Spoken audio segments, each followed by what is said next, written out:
저는 MTL 내면 그냥 비즈니스 끝나는 줄 알았어요. 그냥 내가 더 이상 뭐 안 해도 되는구나 하는. 진짜 솔직히 얘기하면 편집샵은 정말 돈이 안 되고요. 해외에서 좋은 공간을 만났을 때 제일 처음 하는 생각이 여기 동네 사람들 질투난다 이거거든요. 안녕하세요. 당신의 취향을 완성하는 공간 매거진 블루캐비넷 팟캐스트의 호스트 천다운, 천세훈입니다. 이번 에피소드는 한국 본연의 미학과 전통 공예로부터 영감을 찾는 브랜드 이스턴 에디션 청담 1호점에서 진행하고 있습니다. 오늘 모신 분은 브랜드와 공간을 연결하는 방식에 대해 가장 입체적인 경험을 하고 계신 분입니다. 현재 브랜드 매니지먼트 그룹 MTL 컴퍼니, 보난자 커피 코리아 공동 창업자, 디자인 스튜디오 APT의 디렉터로 활동 중인 김효빈님과 함께합니다.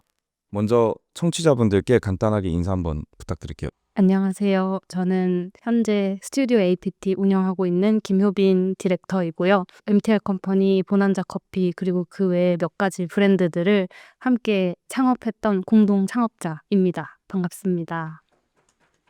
일단은 과거로 한번 거슬러 가서 처음에 어떻게 이 일을 시작하게 됐는지 효빈님의 얘기를 한번 들어보고자 해요. 처음에 산업디자인 학과를 선택하셨던 배경이 있을까요? 사실은 저는 가방 디자인을 되게 하고 싶었는데요. 어떤 물건을 담아야 되고 어떻게 뭐 클로징이 되는지 어떻게 줄이는지 이런 거에 따라서 형태가 달라지는 게 되게 재밌어서 그쪽으로 가고 싶었는데 주변에 있었던 선배분들이 네가 아직 뭘 결정하기엔 너무 이르니까 너무 하나로 좁혀서 생각하기보다는 산업 디자인이라는 카테고리 안에 그게 들어가 있을 수 있는데 그쪽으로 가서 그것도 해보고 다른 것도 해보면 어때라고 해서 포트폴리오를 산업 디자인 쪽으로 준비하게 됐고요. 원래는 어떤 일을 하려고 하셨어요? 그 학교에 가면 애플이나 구글에 가지 않을까라는 생각을 꿈꾸게 돼요. 그쪽 방면에서 잘 된 케이스들이 많아서 그런 거를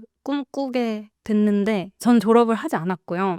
2학년을 다니고 있는 중에 그 가족여행으로 유럽을 가게 돼요. 유럽을 여행하면서 첫 도시에서 제 지금의 남편을 만나게 돼요. 그러다가 연인이 되고 저는 미국으로 다시 돌아가게 되고 남편은 한국에 있게 되는데 그때 당시에 제가 남편이랑 너무 있고 싶어서였는지 아니면 정말 이 과에 의심이 들었는지 모르겠는데 이 학과가 아닌 것 같다. 내 미래의 모습을 미리 한번 경험을 해봐야겠다 하고 2학년 한 중간쯤 했을 때 휴학을 하고 한국에 갔어요. 거기에서 인턴을 4개월 정도 하면서 남편은 학교를 다니고 있었고 원래 전 4개월 끝나고 학기를 다시 돌아가야 되는데 부모님 몰래 저희 둘이서 뭔가 우리 같이 있을 방법이 뭐가 있을까 하다가 워홀을 가서 그 돈을 걸어서 여행을 하자 하는 되게 무모한 어떤 계획을 세웠어요. 그래서 부모님께 통보를 하고 6개월 동안 호주에서 돈을 벌고 나머지 6개월을 여행을 했고요. 그 사랑 스토리로 이게 시작이 됐던 거네요. 해외여행 중에 어떤 친구를 만났는데 그 친구가 가방 브랜드를 하고 있는 거예요.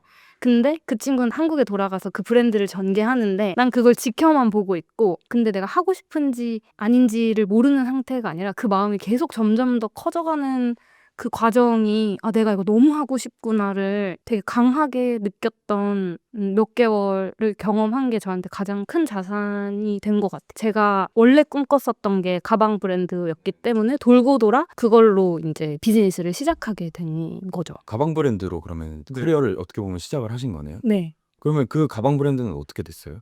없어졌어요. 처음에는 못 만들었지만 잘 만들게 됐어요. 결국 좋은 공장도 만나고 해서. 근데 이걸 팔 데가 없어서 그럼 이게 팔 데가 필요하겠구나 하고 편집샵을 한 거고 편집샵을 했는데 사람이 많이 안 오고 돈이 안 벌리는 거예요.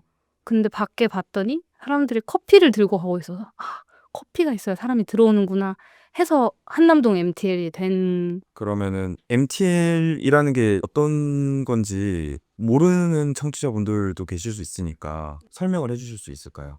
MTL은 무엇이든 될 수 있는 형태지만 그 지금 되어 있는 형태를 좀 정의를 한다면 카페와 셀렉샵을 중심으로 다양한 커뮤니티가 전개되고 있는 공간인데요. 그래서 공간을 베이스로 진행되고 있고 거기서 커피와 저희가 큐레이션한 제품들 그리고 저희가 자체 제작한 PB 제품들을 통해서 비즈니스가 이어가고 있고 가지고 가고 싶은 문화 같은 것들도 제가 먼저 제안하고 싶고 그래서 뭐 디제잉을 진행을 하기도 하고 오픈덱이라는 이름이 지금은 어느 만큼 상용화가 되어 있는지 모르겠지만 당시에는 저희가 처음으로 이 이름을 만들었거든요. 데크를 오픈해서 누구든 음악을 틀 수 있게 한다라는 개념으로 누구든 틀고 싶은 사람이 있다면 언제든 틀어도 된다라는 의미로 데크를 오픈한다고 해서 혼남점 같은 경우에는 음악을 플레이할 수 있는 공간이 있고요. 그리고 코로나 시대에는 에디터분들을 모아서 오픈 에디터라는 것들을 발행을 했어요. 그래서 당시에 하고 싶었던 메시지들을 글 형태로 매거진으로 만들어서 온라인이랑 오프라인에 배포하기도 했었고요. 요즘에는 표창에서 진행되는 리딩 나잇이라고 저녁에 다 같이 모여서 적절한 음악과 적절한 음료를 마시면서 본인이 읽고 싶은 책을 동시에 읽는 경험을 하기도 하고 러닝 문화를 제안을 하면서 좀 만나보기 힘든 브랜드들 저희가 셀렉해서 러닝 하신 분들에게 할인도 제공하고 러닝 클럽을 진행하기도 하는 정말 다양한 일을 하고 있는 곳이고요. 보난자 커피도 있잖아요. 또 MTL을 계약을 했어요. 아니, 그 공간을. 근데 공간 디자인이고 컨셉이고 아무것도 없는 채로 계약을 했는데 여기를 어떻게 할까 고민을 하다가 베를린에 가서 거기에서 뭘 사오자. 빈티지든 뭐든. 그리고 거기에서 뭔가 요소가 될 만한 것들을 좀 발견하자 해서 가게 됐고 더반이라는 데도 갔었고 뭐 다른 되게 많은 곳들을 갔었는데 보난자가 당시에도 가장 오래된 매장이었고 그때는 하나밖에 없었지만 그냥 저희끼리 보난자 한국에 가져갈까? 그럴까? 이렇게 우리끼리 결정을 하고 컨택을 하면서 MTL의 오픈과 같이 시작하게 됐죠. 그러면은 MTL의 커피 브랜드를 찾다가 맞아요. 딱 커피가 컨택이 된 거네. 맞아요. 원래는 뭐 MTL 카페를 할까 뭐 이렇게 하다가 MTL 카페는 편집샵의 이름인데 이게 사람들이 마시고 싶을까? 다양한 생각들이 있었고 그때는 정답이 있어서 했다기보다 이럴까 저럴까 하다가 결국 찾아낸 게 보난자인 거죠. 그러면은 커피를 그냥 국내에서 그냥 찾았을 수도 있을 거잖아요. 근데 왜 해외 로스터리 브랜드를 가져와야겠다고 생각하신 게 있나요? 일단 그거 자체가 이슈가 될 거라고 생각했던 포인트도 있었고요. 우리가 더 오리지널한 데가 있는데 국내에 있는 걸 굳이 우리가 가지고 와서 우리가 캐리할 필요가 있을까라고 생각했던 것도 있고 그리고 가서 보난자를 찾았기 때문에 이게 이렇게 하면 되겠다라는 짜맞춰진 것도 있는 것 같아요. 다양한 고민들이 있었지만. 그러면 정리를 잠깐 해보자면 네. 처음에 해외에 남편분이랑 같이 러브 스토리로부터 시작이 돼서 해외에 가서 거기서 자극을 받으셔서 가방 브랜드를 런칭하시게 되셨고 그 이후에 가방 브랜드를 팔기 위한 편집샵을 만드셨고 편집샵을 만들었는데 사람들이 커피가 있어야 방문을 하네? 라는 생각으로 MTL을 만들려고 결심을 하셨고 맞아요. 그리고 그 결심을 하신 이후에 그런 커피를 뭐를 넣을까 하다가 이제 보난자 커피를 찾으시게 된 월든레스라는 얘기가 잠깐 나왔는데 네. 그런 이름을 정하신 배경도 되게 궁금해요. 이 이름에 대해서 사실 그 MTL 컴퍼니 대표인 남편은 그렇게 노출하고 싶어 하지는 않는데요. 저도 마찬가지긴 한데 워낙 어릴 때 지었던 이름이기도 하고 그럼에도 한번 얘기를 하자면 저희가 첫 가방 브랜드 이름이 세상에 없는 신조어를 만들어야겠다라고 생각하면서 되게 마음에 안 드는 이름으로 지었어요. 그랬더니 되게 헷갈리는 이름이어서 그런지 뭔지 궁금하시죠? 지금? 알려주시면 안 돼요? 지금 말을 빼야 될 것 같은데. 찾아보셔도 돼요. 스티키씨라는 이름, 그러니까 스틱이 한 땀이라는 뜻이래요. 네. 그래서 거기에다가 이씨를 붙여서 스티키씨라는 이름을 했는데 이거를 뭐 공장이나 어디 가서 말하면은 이름이 계속 바뀌는 거. 막 스테키씨, 스키티씨, 뭐 스씨, 막 이렇게 바뀌니까 너무 답답하고 막 어린 마음에 막 틀리면 밉고 막 그런 거예요. 그래서 뭔가 다음에 이름을 지을 때 좀 쉬운 이름을 지어야겠다. 한 번에 들어도 기억이 남는 쉬운 이름의 단어들의 나열이면 좋겠다라는 게 좀 막연히 있었고요. 그런 타이밍에 편집샵을 하게 됐을 때 뭐 less is more 막 이런 단어들로 하자라는 얘기가 나왔고 이제 거기에서 말장난을 계속 여러 번 해본 거죠. 뭐 more than less가 뭔지 사람들이 많이 물어보는데 뭐 less보다 더 less하게 이런 의미를 담았고 그 공간 자체가 저희가 거의 반 셀프로 한 건데 흰색 타일과 흰색 장식장을 저희가 짜서 진행을 했어요. 엄청 흰색밖에 없는 곳에 제품이 돋보이게 하기 위해서 미니멀하게 했다라는 컨셉을 정해놓고 당시에는 미니멀한 게 되게 저희가 표현하고 싶었던 건데 어떻게 보면 유행을 좀 따랐던 거죠. 근데 유행을 따르다 보니까 이 미니멀이라는 게 좀 지나고 나서 저희가 좀 촌스럽다고 스스로 느꼈나 봐요. 그래서 더 본질적인 접근을 해야겠다라고 해서 MTL이라는 이름으로 바꾸면서 MTL에서는 그런 미니멀보다는 어떤 재료들의 표현이라든지 재료들의 날 것들 이런 접근으로 그래서 미니멀한 그 몰든레스가 아니라 본질에 더 가까워지는 MTL로 우리끼리 정의를 하자라고 해서 MTL에 가보면 뭐 나무 같은 것들도 되게 많고 벽이 이렇게 뜯어져 있는 듯한 것들도 되게 많고 처음에는 그런 과정을 통해서 시작을 했지만 결국에는 본질이라는 내용을 공간 디자인으로서 반영을 하기 시작을 한 거네요. 맞아요. 네.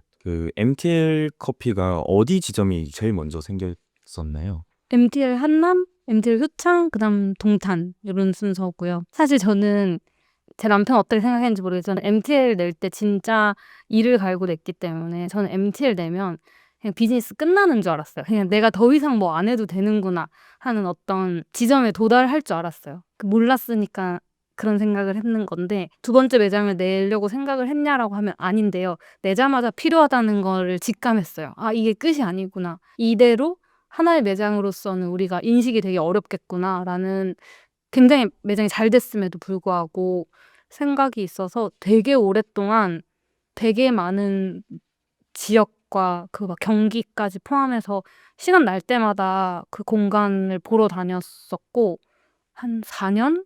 5년 후에 아마 효창점이 오픈하게 됐을 거예요. 한남을 지금 와서 생각하면 참 많이 몰랐는데 운이 따랐던 것도 있고 열심히 했던 것도 있는데 한남만이 그 후보는 아니었어요. 여러 후보들이 있었고 막 근데 일단 한남점은 건물 자체가 너무 멋있었고 직선으로 쭉 뻗어지면서 뒤로 이렇게 가는 형태도 되게 깨끗했고 상권이랑 붙어 있는데 주택가랑 가깝다는 것도 당시에는 되게 저희가 좋아했던 부분인 것 같아요. 너무 북적이지 않대 상권에서 아예 벗어난 곳은 아닌 점을 좋아했던 포인트였던 것 같아요. 저가 원래 그 29cm에서 네, 그때 키링을 뭘 살까 막 보고 있었어요. 근데 조금 더 이렇게 보니까 자체 PB 상품도 있었던 것 같고 맞아요.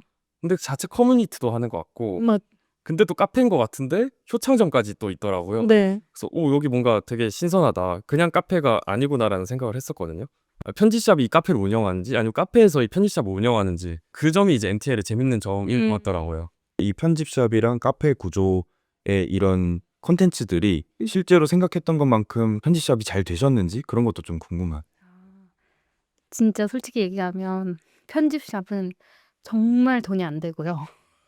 정말 정말 돈이 안 돼서 편집샵을 하실 계획이라면 그 매출 구조 세우시고 가야 된다는 얘기를 꼭 드리고 싶었는데요. 완전 패션인 거는 그 패션이 좀 터지면 매출 순환이 잘 되는 걸로 알고 있어요. 근데 그럼에도 아주 작은 편집샵에서도 시즌마다 바잉을 하는 게 억 단위라고 들었거든요. 그리고 무조건 재고가 남게 돼 있고 그럼 재고는 구매한 금액보다 또 싸게 판매해야 될 수밖에 없는 구조라 사실 편집샵 자체로는 이윤을 내기가 되게 어려운 구조인 것 같고 그래서 다들 뭔가 PB 제품들, PB 브랜드들을 결국은 만드시는 것 같아요.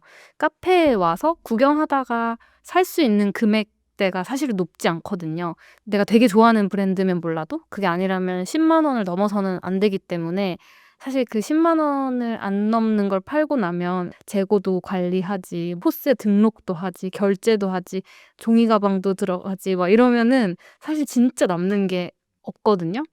그렇지만 카페에 왔을 때 한 번 구매하게 되고 편집샵을 인지하고 있는 분이 와서 또 커피를 마시게 되고 하는 요런 것으로 밸런스가 맞춰졌다고 생각을 하고 어떤 시기에는 사실 왜 편집샵을 해가지고 여기에 좌석을 더 놨으면 손님이라도 더 받지 이런 생각을 생각을 했을 수도 있을 할 것 같은데 근데 이게 1, 2년 지나다 보니까 저희 아이덴티티가 되고 서울에서 이렇게 복합 공간으로 개인이 하고 있는 데가 많지 않고 그리고 이 정도 히스토리가 되는데도 많이 없고 하다 보니까 사실 몇 년 전부터는 좋은 제안이나 좋은 기회들이 되게 많아서 이거 자체로 뭐 큰 수익이나 어떤 부의 레벨에 도달하겠다보다는 이게 기회가 돼서 좋은 협업 제안들을 되게 많이 받게 되고 그걸로 확장하게 되는 게 저희의 모델인 것 같아요.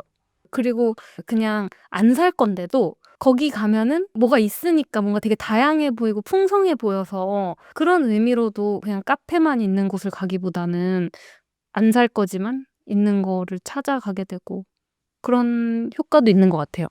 요즘에 이런 식으로 복합 문화 공간이 되게 많이 생기는 것 같다. 뭐 갤러리랑 카페가 뭐 같이 된다든지 패션 쇼룸이랑 카페가 같이 된다든지. 근데 이 엔트를 보면 커뮤니티 기능도 맞아요. 있고 카페 기능도 있고 브랜드 쇼룸 같은 느낌도 있고 이게 잘못하면은 이 한쪽에 뭔가 밸런스가 조금 무너져서 또 애매한 포지션이 되지 않을까 싶기도 하고 이게 그냥 저희 사실 고민이기도 하거든요. 이럴 때 밸런스를 좀 어떻게 유지를 해 나가셨는지 어떻게 좀 헤쳐 나가셨는지 또 궁금해요.